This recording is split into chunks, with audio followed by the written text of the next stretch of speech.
In the beginning, God created the heaven and the earth. And the earth was without form and void. This is the planet Earth, newly born and cooling rapidly from a temperature of 6,000 degrees to a few hundred in less than 5 billion years. The heat rises, meets the atmosphere, the clouds form, and rain pours down upon the hardening surface for countless centuries. The restless seas rise, find boundaries, are contained. Now, in their warm depths, the miracle of life begins. In infinite variety, living things appear and change and reach the land, leaving a record of their coming, of their struggle to survive, and of their eventual end. The record of life is written on the land, where 15 million years later, in the upper reaches of the Amazon, man is still trying to read it.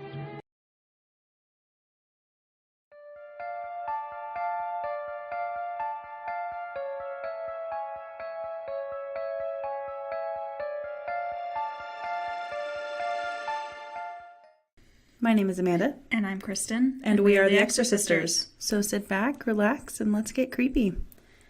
Welcome to episode 17. And in this episode, we are going to dive in to 1954's Creature from the Black Lagoon. So a classic Universal monster movie here. Yep.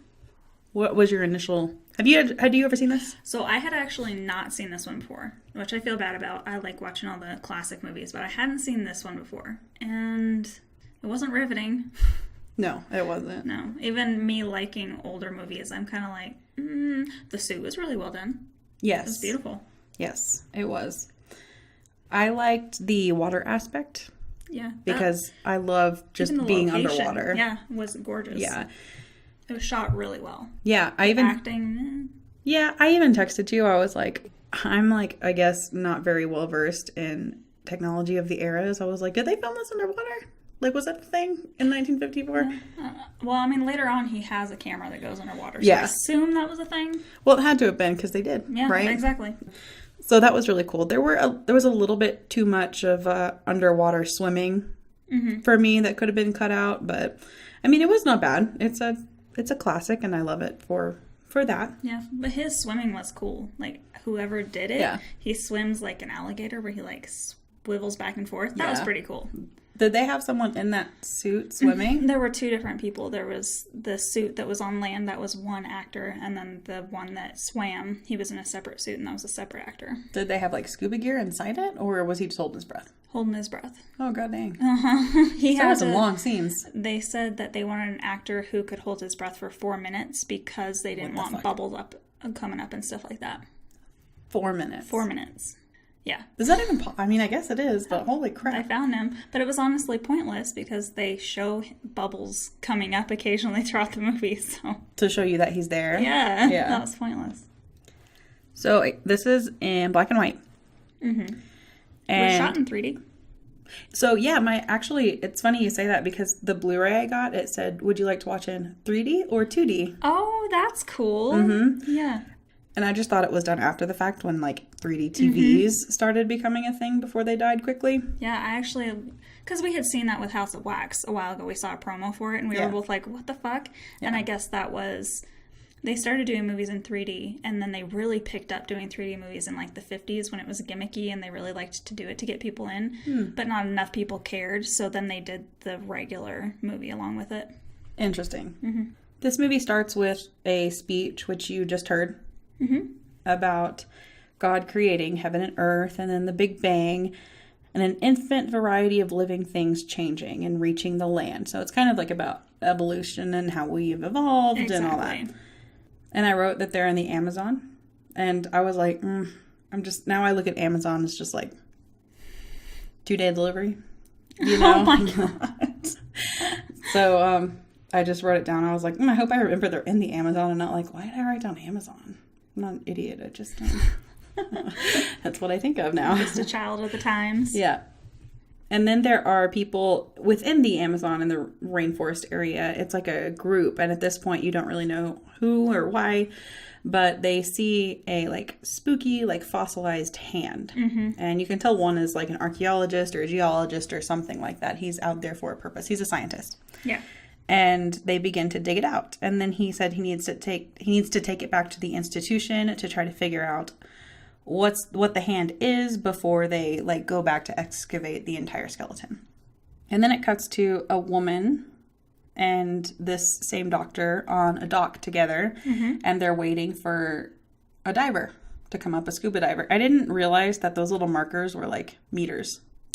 I think for him to figure out where the pressure is, so he doesn't get the bends. Knew when to stop. Yeah, I've always wanted to scuba dive because like I've said before, I think I grew up with a pool and I love to swim. And one of my favorite things to do, I'll even do this in the bath sometime, is just like lay face down and be underwater. Like my entire face up, like even my ears underwater, because it's just so quiet and like peaceful. You need to go in one of those tanks.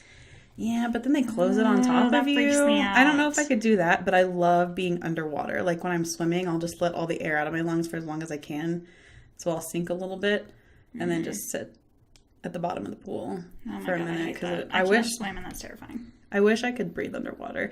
If I ever had like wishes from a genie or something, one of them would be to breathe underwater. You would never see me. Oh, I'm sure. I would just become one with the orcas. But then the diver comes up, and his name is David. And David meets, or they may have already known each other. It seems like they do, I think, this other doctor on the dock. His name is Carl, the original doctor that found the hand.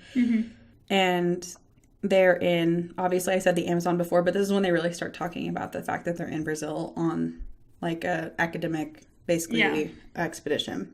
And Carl shows David the hand, hoping he can help him make an identification. And then Carl tells David the hand is at the Institute. So the woman's driving the boat, which I fucking loved. First of all, there are a few like damsel-y moments in this movie, but she's also an academic and well-respected. And she's in the jungle with them and getting dirty, and I love it. She's awesome. I made a note because when they get back to the Institute, they have like the world's most awesome fish tank. It's so cool. The sharks? Yeah. Oh, it looks so cool. They get the hand out and they're all like surrounding it and analyzing it. And that's when I put woman is also part of the analyzing. Like she is like... Yeah, they didn't send her out of the room. This is man's work. Yeah, no, she's actually putting in her opinion. And they say whatever it was very powerful. And then they talk about species that have been unsuccessful at being both water and land animals. And they want knowledge on how a creature like that adapted to these different atmospheres. So they set up an expedition to dig up the rest of the skeleton. And cut to the hand coming out of the swamp. This is, I think, the second time you see it kind of reaching out of the swamp. And you can tell it's also watching people in the tent. So Carl at the beginning had a team of 2 what looked like locals to the area with him. Louise was one of them. And he had someone else with them. And they were still back at the campsite. And this, whatever this is that you don't really see yet, you just see the hand, fucks him up. Kills him dead real good. Oh, yeah. And that dude is terrified when it opens the tent and stuff, and he's throwing him around. Yeah. And then there's like a fire. There's like a little torch going on. Yeah. It gets thrown out. I'm like, oh, God, they're going to burn alive. Yeah. And it's so interesting to me. Like, this is pretty tame for, like, now standards. Yeah. But I would love to talk to people that were in these audiences that saw it, like, in theaters. How, like, on a scale of 1 to 10, how scary was this for you? Right. Because I'm sure it's scary that somebody's getting attacked by, like, this monster that nobody has seen or identified before in itself and inherently. But then compared to all the movies we've seen at this point in time, I'm just wondering how audiences reacted to this. Because it seemed a little, in my opinion, more scary and malicious than like Frankenstein did in the 30s, you know? Yeah. I think Frankenstein was more the thought. Yeah. The psychological part of it. Right. So cut to the expedition on a barge headed upriver, and they're saying that the Amazon is exactly as it was 150 million years ago. Even the animals are as they were. So it's essentially unexplored, untouched up to this point. They keep blasting this barge horn to get the attention of Louise and his partner that they left at camp.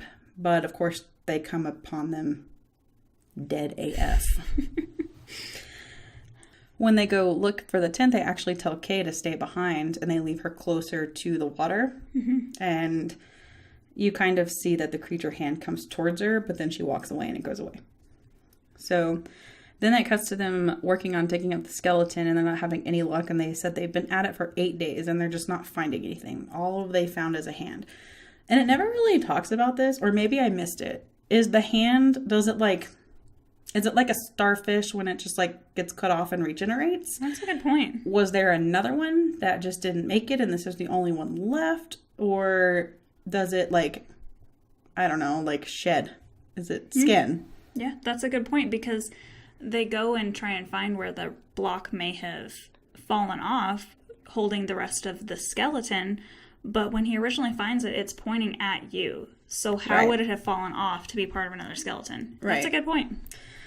I just never got the answer. But it started the movie, so I guess they didn't really need to give an answer, because it's just like what gets them to the lagoon. Yeah. They think they may find the rest of the fossil in the lagoon. They said that it feeds into a lagoon. So they're like, okay, well, let's go there. The local says they call it the Black Lagoon. They say it's paradise, but no one has come back to prove it. So then they decide to go to it. And David and Kay, you can kind of tell they're sweet on each other, but at this point they're definitely like flirtatious bantering, and then they make out. So it's like, okay, definitely a couple. Because Carl makes a joke about, oh, y'all aren't married, but, you know, I guess if there's a woman around somewhat a lot, maybe make a joke like that. But also there's this other dude who's like... Mark. Yeah, who's like, I hope you want me to come back too, or something like... He's weird. He wants the woman, and he doesn't respect that she's in a relationship with another man, nor does he respect the other man. It's gross. It gets worse, too. Yeah, it gets way worse. Real, you know, like that episode of South Park of baby's boobs, and they're just like, you know, like beating their chests at each other. Yes. That's how they get later. And then they're testing spear guns, just like on their way, and then they arrive at the Black Lagoon. They want to cast a net to see what kind of species are living there. So they cast it to see, you know, what's down there, because this lagoon is essentially untapped. Like most of the Amazon, but especially this lagoon. Yeah, so they could find new species of fish or something like that. Exactly. Which would be cool. Yeah, and they also want to get some rock samples to see if the fossils could be down there. So see if they match where they were from. And so David puts his scuba gear on, which is super brave at all in the Amazon to get in the water. Right? There's so much shit in that water. Yeah. I don't know if the penis fish is real, but also you're looking at me like you don't know what the fuck is that? So I don't know if this is real or not. It was one of those. Is that the one that swims up your urethra? Yes. Yeah. That is a real thing. Well, it's in the Amazon, I think. Yeah. Or the Nile, but I can't remember which. I think it's the Amazon. Because the Amazon is really scary. So I'm pretty sure it's that one. It's really scary. So... And it's not like they have the wetsuit on or anything. It's literally just them in their oxygen shorts. and swim trunks, yeah. That's it. I wonder if that was all scuba diving in the 50s, or if they're just like pros at it. They do it all the time. Oh, also, yeah, I mean, you're in the Amazon. It's probably hot, too. So they're probably true. like, no. Yeah.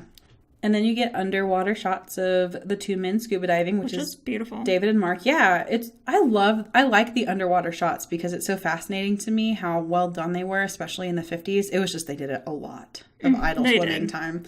But they're collecting rocks to test how old they are and what material they are and all that fun stuff. And they want to match it against the fossil sample they have. And then there's a shot of the creature swimming near them and watching them. And then Mark starts hitting on someone else's woman again. And then they're flexing at each other. Mm-hmm. So this is just like a building tension. And Mark is technically David's boss, I think, in this. He's like his superior. So maybe that's why he's not telling him to fuck off. Probably, yeah. I mean, I guess. But also, back up off my woman. Also that. Jesus. Yeah. You can have a civil conversation. Be like, hey, it's getting a little inappropriate. I'm a little uncomfortable. So could you respectfully, back the fuck off, please? That'd be great. And then they go below to discuss the rocks and stuff. And then Kay jumps in to go for a swim. So a couple things here. Yeah. Again, really brave to just go swimming in this lagoon that you don't even know what species are swimming underneath you. Now, as much as I love the ocean and water, you don't know what's under you. You just saw them scaring off alligators before. Why the fuck would you go in there? Because she's stupid. You're insane. I mean, I'm all for like a relaxing swim, but holy shit. Yeah.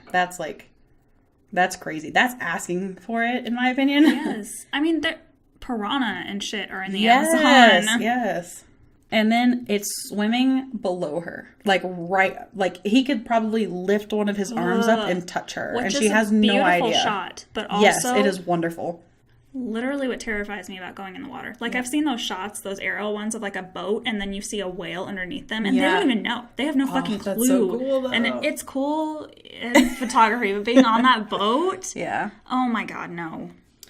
And I wrote, this is, like, pre-Jaws. Yes. So this was, like, the original, like, I was something in the too. water. And it's done really well. Yeah. I wonder if it had a little, like, sharks are scary on their own, but, like, I wonder if it had a little influence, like, with that swimming right underneath you, not knowing is so scary. And it is a beautiful shot. Like you said, they swim so in sync. It's like a dance, exactly. Yeah, and it's so good. And they swim so well and effortlessly. And swimming is good cardio. But she's just not bothered, you know, as far as her respiratory system goes. She's like, goes underwater and she's like doing underwater flips and all this graceful stuff. But I'm like, stop fucking around. Get on the boat. Exactly. He like goes to touch her ankle and stuff like that. Nope. And he like hesitates. So she's treading water and she kind of feels it like brush against her as it has tried to grab her lightly a few times. But then he like backs off. Yeah. And she goes to investigate. Like she goes under, but it hides from her. And then the local barge owner, when he gets back out, yells at her that she's too far out and starts the motor to get her back, but they get her attention and she swims back. And the creature follows underneath her again. So I'm assuming this creature, there's got to be some sort of romance aspect, not between the creature and her, but like later it really wants to kill the men, but it doesn't want to kill her. Yeah. It just wants to take her. So I'm assuming it's recognizing a female figure and it doesn't have a female counterpart. So it's like... Well, we're jumping ahead a lot, but I always like to watch the Oscar-nominated movies. Yeah. And Shape of Water was just up and won. Yeah, I think like 2017, right? Exactly. And Guillermo del Toro actually always wanted Shape of Water to be the creature and the woman got to be together. So it was basically... Creature of the Black Lagoon? Interesting. Yeah, it was basically his reimagining of what he wanted the creature from Black Lagoon to be. He wanted it to be that romantic fantasy. Which is interesting. Interspecies fantasy. I hated Shape of Water, but actually putting it in that context, I'm kind of like, okay. Yeah, better for you. Yeah. They pull her back on board, and then the creature gets caught in the net. So they get it while it's following her, but then it like slices through the net and escapes, and they're like, ooh. But now they know there's something big down there, so they track him down. Pointy. Yeah. And so after all of that, they decide to scuba dive. Yeah, right? That would be my last thought. Right. I mean, I get they're academics and they want to prove this to the world, but At least maybe you got any wetsuits on there? Is that a thing at this point? Put one on. At least. I mean, it probably won't help you much, but you're just like so exposed. And Mark wants to kill it, but David wants to keep it alive. And they take a harpoon and an underwater camera. And they see the creature emerge and get the harpoon ready. So they start going after it and eventually harpoon it in the back. And it goes down into the depths and they can't follow it that far or won't. And when they get back, David is really mad about Mark shooting it. So this brings in another conversation too. You know, everything that we have discovered thus far in human existence and in just existence of life in general on Earth, essentially we've captured for research. Yeah. Or put in a zoo or an institute. And like, what right do they have to harpoon that thing in its environment that has been untouched by humans? Yeah. Why is it surprising that it's trying to kill you when you're invading? Right, exactly. And David has a lot more respect for it than Mark does. Mark is like, kill it, let's bring it back and study it. And David's like, no. He's still like, okay, yeah, let's take capture it in and study it. But which is still a death sentence, but yeah, which is still not cool. Just like SeaWorld. You know, it's fucked up. I mean, how do you think they're going to study it? They're going to watch it for a while, and then they're going to kill it and look at its insides. Yeah. Because especially if it's something that can be on land and water. Yeah. What does its gill setup look like, you know? Exactly. And then they say it was human-like, and then David's, like, convinced that he got it on camera. But when they go below to develop the photo, he didn't actually get it. And you can see the creature walking above them on the barge. You can see its, like, foot in these little windowed holes things. and it gets one of the men. I didn't get all of their names. I pretty much just got the main characters, but it grabs one of the guys and drags him down. And it's like a whole... some dude's brother. Yeah. And he's like the worst fucking actor ever. I didn't notice too much, but I mean, I just kind of chalk it up to like overacting so in the 50s. He's like, my brother. I'm like, oh, wow. I don't even think I noticed that. It was so bad. It was so bad. And the one that saw it called it a demon. They said, that's a demon. That's a water demon. It for sure looks like one. Yeah. Makes me think of like Harry Potter. Yeah, me too. So David makes a trap for it and wants to get it alive, of course, like we've already said. And Mark is still like, no, let's kill it. And they set the trap, but the creature is like observing it and analyzing it. And then it cuts to the night and they're still waiting for it to appear. And the creature appears at night. And they see it stand up across the lagoon and just like look at them. And then it makes like this screaming sound and then dives back down. And then they dive after it. That was a challenge. It was like, come get me, motherfuckers. Come on. Yep. Exactly. Especially at night. You can't see shit. Yeah. Wait till the morning. It'll still be there. Mm-hmm. It's not going anywhere. It'll probably come up and get you if you just wait it out. Exactly. These people, all for science, I guess, but Jesus. And then they find like an underwater like cave cavern thing. And they see its footprints. And it's walking around all like drunk like. And then it walks kind of back up, and Kay is there. And she sees it, and the guy she's with, one of the crew people, goes after it, but it beats him up, and it picks Kay up, but drops her and falls to the ground. Because they had put something in the water to, like, intoxicate it. Yeah. So it couldn't obviously be at full strength. Yeah. And I don't know what he did to that dude's face, though. We don't ever see. It's just, like, wrapped in bandages. Just imagine. Yeah. Just claws, like, in the face. I mean, you can still see his eyes move from the bandages, so at least his... That seems to be okay. Didn't poke his eyes out. And then Mark goes to kill it, but they trap it instead, and they take it back and keep it in a trap. And then Mark and David are flexing their muscles at each other again. David really doesn't want to leave until they finish collecting like all their data and doing all their research and getting more samples and trying to figure out. He's a scientist. This is something they might not even be able to get back to. But Mark is also like, it's killing people. Like, we should leave. And I don't necessarily disagree with Mark at this point. I just hate that he wants to kill it before they leave. And so they've got it in this little makeshift trap. And it keeps showing its face just like staring at them. That was the creepiest part of the movie for me. When it was just staring up at them from inside the trap, I would be like, it's trying to figure out how to get out. It's listening and it's paying attention. And they're not. No. They're underestimating its intelligence. Yeah, they're like, we're smarter. No. It's fine. It's in a trap. It's there forever. That's fine. It's there until we get it out. So it's looking through the trap and they leave like one dude in charge of watching it. They say they're going to take shifts and it's just like staring at him and he falls asleep. And then... Of course he does. Yep. And then Kay comes up to where he's at and starts talking to him. And then while they're talking, the creature breaks out.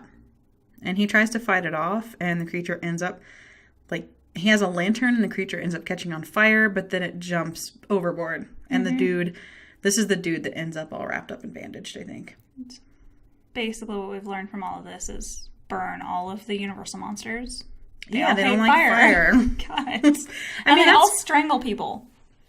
Well, they couldn't be too violent in the 50s, maybe. They were going to, actually. So I'm jumping way ahead, but when he strangles that dude, what they were originally supposed to do for 3D was he was going to pick him up and throw him at the camera because it was going to be great. Yeah. But then the wiring wasn't working that was going to help him pick him up, so they just decided to strangle him. You know what? Just put your hands around his neck and he'll just fall over. Yeah, no big deal. And that marks 4 men dead so far. And then now David wants to leave the lagoon, but now Mark doesn't want to since they lost the creature. So Mark was all for leaving it when they had it trapped. But now that they lost it, he's so concerned that people won't believe them. That's his number one concern, is that people will call him a liar. And I'm like... Well, I mean, a shit ton of people, or 4 people have died now. You don't want to be like, I don't know what happened. You're with a crew of like 8 or 9 people. Yeah. You know, like they all saw it and they're all corroborating your story. Like... Yeah. Somebody will believe you. Especially if you can draw that, they'll be like, oh, yeah, I can't just make that shit up. You know? And then David, tells Mark they came to find fossils, not fight monsters. And then Lucas, the captain who owns the barge, also wants to leave. So, but Mark is like adamant and he's like, we're not leaving till I say so. And so Lucas holds a knife to his throat. And he's like, which is great. We're doing whatever I want to do. Exactly. You know what happens when you're on a boat? The captain is in charge. And then as they're... captain. I am the captain now. And then as they're leaving, the barge hits a barrier that prevents them from crossing out of the lagoon. Mm-hmm. And they realize that the creature is smart enough to block them in. So it's got them trapped in its He's like, home. You're starting shit? Let's do this. Yeah, you're going to be in my house. Mm-hmm. Also, you have my bitch on board and I need her. So. Yeah, she's really pretty. I would like her. Mm-hmm. She is beautiful. Oh my God. She is really pretty. Yeah. Mark says it's their opportunity to catch it, but David thinks he's crazy, and then they see the creature and shoot at it, but it swims away. So they try to clear the barrier by lifting it away, like with the thing that has the net on it. Mm-hmm. I don't remember what it's called. I wrote it down here later, and they have to get cables around it. And so David, because it snaps off, so David suits up in scuba gear, which is stupid. And Mark says he's going to go with him and be used as bait for the monster. And then David says no, and then they fist fight it out. They just start throwing punches. Fucking men. I know. like we had a disagreement today and we didn't punch each other. No. Wanted to. No, I'm joking. We didn't. Wow. Yeah. Side note, this is like when I'm in a podcast group on Facebook and someone was like, my co-host sucks. So if you ever feel like I suck, please don't post it on the internet. Just let me know. Oh, that's definitely me. I'm all over social media. You know that. You're going to do an episode and be like, you guys, she sucks. Right in front of you. Just right here. I just want to let you guys know.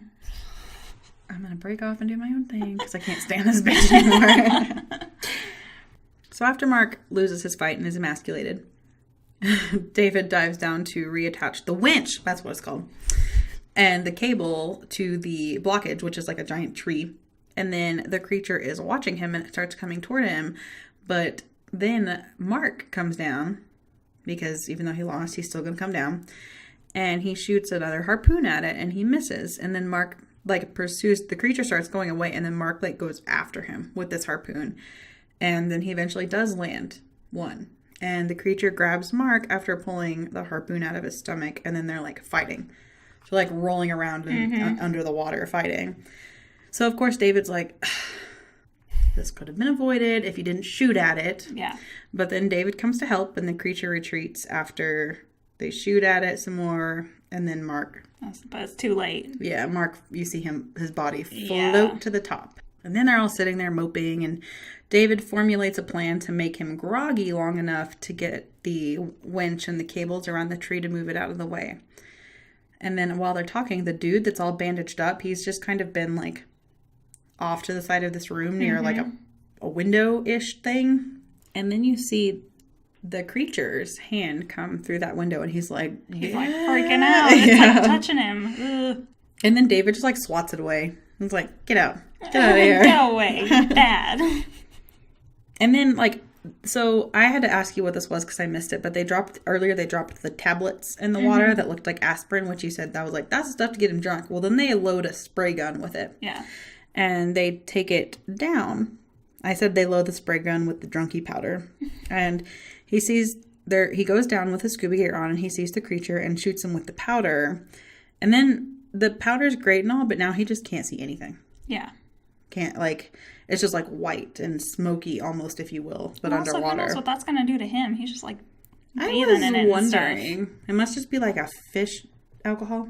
I don't know. Fish alcohol. Or drug, a fish roofie, if you will. And the creature comes back and emerges again and gets him. And then David's frantically trying to reattach the cables and the winch. And between the time the creature's trying to get him, which takes an incredible amount of diligence and focus. Yeah. Because something is trying to attack you and it's in its element. Yeah. But you still have to get this done. Right. Mm-hmm. Otherwise, everybody's going to die. So they finally move the tree out of the way. But while they're moving it and pushing it aside with the barge, the creature crawls aboard and sneaks up behind Kay and takes her overboard and brings her down into that little cavern cave. Mm-hmm. And David, of course, goes after her because that's his woman. And Kay is placed on a rock like bait. Yeah. Like a beautiful bait. He smacked her head on the walls when he was taking her in there. Oh, yeah. She's knocked out. Well, no, I mean in real life. He wasn't supposed to, but she had her eyes closed and he couldn't see through the mask. So he was smacking her around. scraped her head real bad on that rock wall. Well, yeah, that made it more real, I guess. Yeah, definitely. And now, he's trapping him. He's lured him in and he's trapping him. And they kind of struggle a little bit. And then the creature grabs his harpoon gun and throws it. So then they're just like hand-to-hand combat fighting. But then the other two that were on the barge came down with guns and they shoot it a few times. And then it stumbles off and swims back to the depths of the lagoon. And I said seemingly to die. But then you see it floating. Yeah. And then you know that they killed it. And then it's just over. But they actually didn't kill it because we have sequels later on. Yeah. It was just really fucked up. Yeah. Apparently. Yeah. Got real wounded. Yeah. You don't ever see if they... I mean, obviously the next thing is they leave the lagoon, but you don't see any of that. Or I'm assuming they might do some with the sequels about what happened, but I guess we'll find out next year. Exactly. So I'd probably give this one a 3.5 out of 5 stars. Yeah, I'd probably do... Yeah, probably 3.5. I mean, I didn't particularly like it, but I also have to look at the fact that it was the start of a genre. Yeah. So, and it was done incredibly well. It was beautiful. Just not your jam. Very artistic, exactly. Yeah. It was just a little, like the dialogue was a little boring. Yeah. Stuff like that. Right. So, there are 2 days left on our Instagram giveaways. And then we get to give it away. Yes, which we got a little bit more response than we thought we would. So, go hit it up. Get your entry in. But we also, this is a little bit shorter. Creature from the Black Lagoon, we didn't have a ton to talk about because it's just a classic that we really wanted to watch. But they're, for us, it wasn't one of those, oh my God, we got to go so deep into this one. No, we just wanted to talk about the original Universal monsters. Yeah, definitely. So it's a little bit shorter, but we also have a little unboxing. We do. So sorry for the background noise, but we got to get it open here. So in February's episode that I did with my husband, we unboxed Loot Fright, which is Loot Crate's horror box. Yeah. And it comes every other month. So I got it in February, so got the other one. It got a little delayed in shipping for my April box, so I'll be doing that one sometime in May. Yeah. But you and I originally ordered these at the same time. Yeah. We ordered these in December. Mm-hmm. And I don't remember what yours. Did it say it was February that you were ordering? Yeah, it said that I was February's boxes that I was that I was ordering. Yeah. Because that's the Love Sucks one, I think, is what it was called. Yeah. Yeah. That's what mine said too. I was ordering in December for the February box. What is this one called?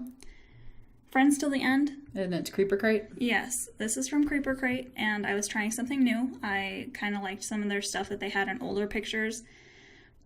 I have since ended using them because they promised a lot and didn't fulfill time-wise, and that was my problem with it. I ordered in December, expecting it at least in February. I didn't even receive it until the end of March, and we're doing it now because we were waiting on your other Loot Crate, but now that got delayed in shipping as well. But Loot Crate sent me an email and was like, "Hey, dude, sorry." And they gave me a $10 credit. And at least they did that. Yeah. Unfortunately, Creeper Crate did not do that. I had to hunt them down going, where is it? What's going on? Yeah. Now, with Creeper Crate, we will say this is a smaller company. It seems like they've only got like a few people working.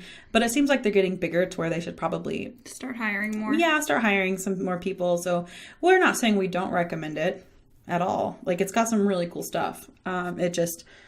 took a really long time. So, but we'll probably try it again. Yeah. Give them some time to work out some kinks. Yeah. All right. So and she's never opened. This is like the first time. I have not. Literally, it was still taped when I came to your house today. So let's see what we got in here. Oh, well, that's something that's all wrapped by itself. Voodoo for Dummies. Oh, sweet. Let's use it. It's not actually. Oh, it's a notebook. It's just a notebook, but the cover of it is Voodoo for Dummies. And then it's got Chucky getting resurrected in the start of it. It's got levels of just paper. We got some stickers. Oh, it's Barbie. We've got Chucky's wife, Barbie, Eat Your Heart Out. And then we've got a sticker of Chucky. Hi, I'm Chucky. Want to play? By the way, Chucky's wife's name is Tiffany, not Barbie. But it says Barbie. Oh, nice. So, but you bought it, but... I have a mild Funko Pop problem. Just like a little bit. And this is part of why I wanted to do this box, is because I saw it on other pictures that they did Funko Pop figures of horror. And I'm sad because I literally just bought myself Chucky because I figured that it'd probably be going up in price when the movie comes out, and they just put it in the box. So now I have an extra one. Maybe it might go in a giveaway someday. One. Yeah, we're going to keep doing giveaways, so. Maybe. Yeah, hold up. Yeah. Hit goals, we'll do them. Yeah. I don't know exactly what it looks like. Just artwork. Looks like there's a sticker. Yeah, and it's split down the middle between Tiffany and Chucky. Yep. And there's a picture, and then there's a sticker. It's the same thing. You should put it. Our cars are like horror movie homages. You should put it on that. What's that? We Belong Dead. It's slime. Bath and Body. Oh, dang it. I thought it was slime. No, I think it's bubble bath. That's nice. cool. So that was another thing that I wanted to see, because it looked like there was cool girly stuff in some of this, which I'm not usually really, really girly, but it had some stuff like makeup and things like that. And it looks like there's purple bubble bath in this one with glitter. Oh, it smells pretty good. That smells good. It'd be really funny if you put this in your tub, like some bath bombs, and it got your tub all glittery, and your black cats just rolled around. Oh, that'd be great. Mm-hmm. Maya would be so pretty. All right, and that was everything in there. You're getting one more, though, right? I'm getting one more. I got the 2 boxes ordered before I decided to end my partnership with them. And the next one, it says it's coming. It's called the Writer Box, and I think it's going to be Stephen King themed. Yeah. Which should already be on its way. Should. Yeah, hopefully. So I'll probably get my Loot Crate soon. Yeah. Because it's supposed to be here this week, end of April-ish. Mm-hmm. So, or I may get it the first week of May, but check out Creeper Crate. Again, we're not saying don't do it. It's just we did this so we could unbox our Loot Crate and our Creeper Crate at the same time, and the timings just didn't work out with the shipping issues that Creeper Crate's having. So we'll probably try again. Yeah, we both wanted to increase it's cool our stuff. creepy collection. Yeah, and that's why we did this. This is not sponsored by anybody, unfortunately. No. But hopefully they get those kinks worked out, because they do have some really cool stuff that you can add to your collection. So you can find us on all of our social medias. On Instagram and Facebook, we are the Exorcisters Podcast. Again, we still have 2 days left on our giveaway, so if you want to hit that up, check us out on Instagram. On Twitter, you can find us at The Exorcisters, and our email is theexorcisters@gmail.com. And I forget to plug this, but we also do have a website. We do. It is www.exorcisters.com, and on those we put our star ratings, we link to the IMDb of the movies that we're doing, and then do a little blurb about them. Yeah. So you can check that out too. We also have our episodes there as well. Mm-hmm. So if you're not into any of the streaming services or YouTube, you can find it on the website. And next time, those who foretold it are dead. Those who could stop it are in danger. Till then, stay creepy.